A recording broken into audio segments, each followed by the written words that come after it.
This is Newcap News with Lauren Poland.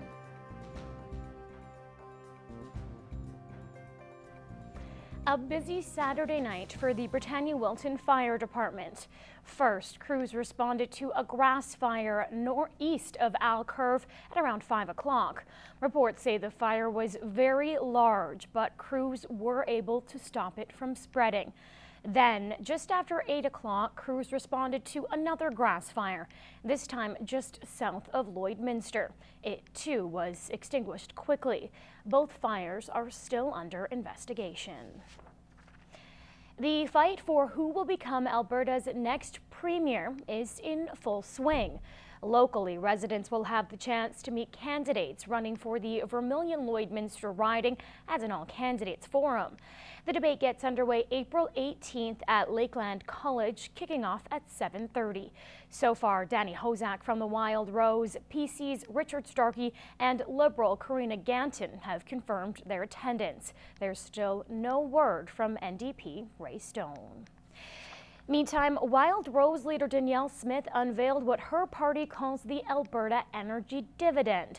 This is the third item in the Wild Rose's recent pledge, and one area candidate is weighing in on the idea. And what that is that it for 20% of the surpluses that we have when the Wild Rose forms government, Albertans will get that money in the form of checks back. The dividend relates to the surpluses generated by the oil and gas revenues in Alberta, and party officials say it wouldn't be a one-time payment. Whenever we have a surplus that in the government of 20%, 20% of it will go into a fund. And once that fund hits $1 billion, those payments will then be distributed to Albertans. It's estimated every Albertan would receive $300 in 2015. Well, social media is now a key component in election campaigns, whether it be on the municipal, provincial, or federal level. Kelsey Bloxham takes a closer look at how candidates in our region are taking advantage of the resource. Only in the past few years has social media been utilized in the political world. It's a way for candidates to reach out to supporters while attracting new ones. I think social media is huge for all candidates. It's where people are spending a lot of time, and a lot of their time on Facebook, Twitter, and all those social media sites. Even with the technology push, FaceTime within our constituency should not be forgotten by our candidates. I think a mix of both is important. You still got to meet face to face. There's something to be said about meeting the candidates and getting to pick their brains a little bit and talk to them about the issues and what their beliefs are. Locally, those running are taking note. All but one are on social media, using various platforms to their advantage. It can be a really good way to start a conversation with people that you wouldn't be able to get in contact with otherwise. But what you have to do is you can't just keep that conversation on Twitter.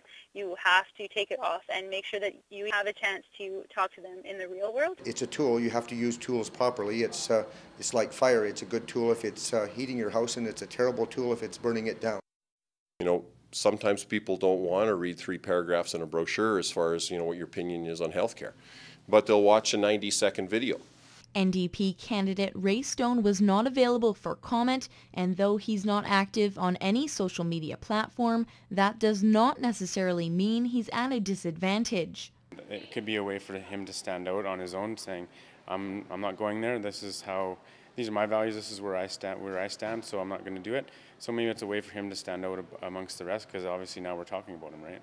No matter how you look at it, social media does and will have an impact come April 23rd. Kelsey Bloxham, Newcap News.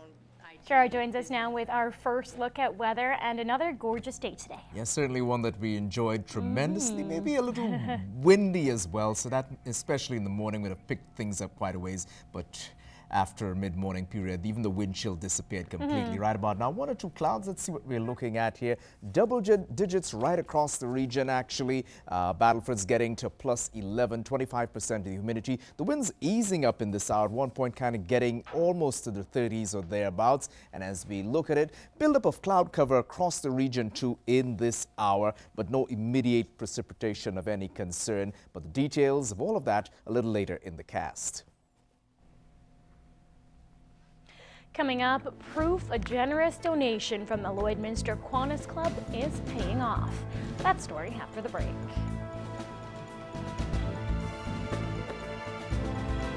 The Lloydminster Kiwanis Club has helped to change the lives of a local family. Elise Cox tells us how. He loves it. Yeah, I can tell. This is the sound of Azriel Johnston playing a game on his iPad. But this iPad isn't just being used for fun. Azriel has autism. I've been working with him for about 2 years. He is severely autistic, nonverbal, but he does have speech emerging every day. And the progress he's making socially and educationally is thanks to this new technology. Before he couldn't sit and actually play something independently by himself, and now he takes the iPad, he'll sit on the couch and play with it for a half hour, and they're all educational games, so he's constantly learning things. It is games and spelling, all kinds of things. You can put almost anything on there, and he can work at it and play. And it comes with endless possibilities for Azriel.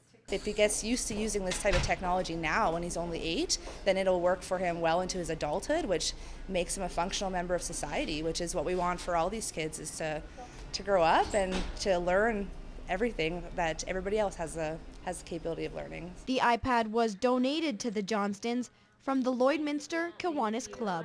We're extremely thankful for everything the Kiwanis has done for Azriel and his family. It's just their kindness and generosity has really gone such a long way, and Azriel's just succeeding because of all their help, so thank you. Thank you doesn't seem enough, but that's kind of what we have to go with, just a big thank you. Kiwanis purchased the iPad through their various fundraising events during the year. Elise Cox, Newcap News. It's a common health problem that blooms with warmer weather. Sneezing, watery eyes, and a stuffed-up nose are all signs spring allergies are in the air, and David Semchism has some remedies to help sufferers out there. It's a beautiful time of year to be outside, but there's something ugly lurking in the grass called snow mold, and because of it, people have been seeing their healthcare professional a little earlier than usual. Just because we haven't had a very cold winter, not a lot of snow, we've been seeing people coming in with some allergy symptoms since February, which is odd for here. And it's going from cold to warm. And of course, a lot of exposure once all the snow's gone. The other thing is, of course, we happen to have, not right now, but in fairly early spring when there's blossoms and pollen flying around, a lot of people have allergies at that time. To determine if you have allergies, Dr. Saeed says you may be experiencing a combination of these symptoms. Well, a snuffly nose, teary eyes, a heavy head, feeling of heaviness in the head, usually are the common symptoms of allergies. There are many different triggers for seasonal allergies. Fortunately, there are many treatment options available over the counter at your pharmacy. For the smaller children, we'll use liquids or chewable tablets. For adults or adolescents, we're going to use tablets or liquids if we have to. We have a variety of different medications. Some are very quick acting, some are very slow acting, some will cause tiredness, and some will keep people awake. So it's always a good idea to make sure you're talking to your pharmacist to find out which one is best for you. One-a-day tablets like Claritin or Arius are popular. There is also the symptom relief approach. We'll use something just to help out for some symptom relief. Sometimes people will need something for the irritated eyes or the irritated nose, and again, we can help for that also. David Semchism, Newcap News.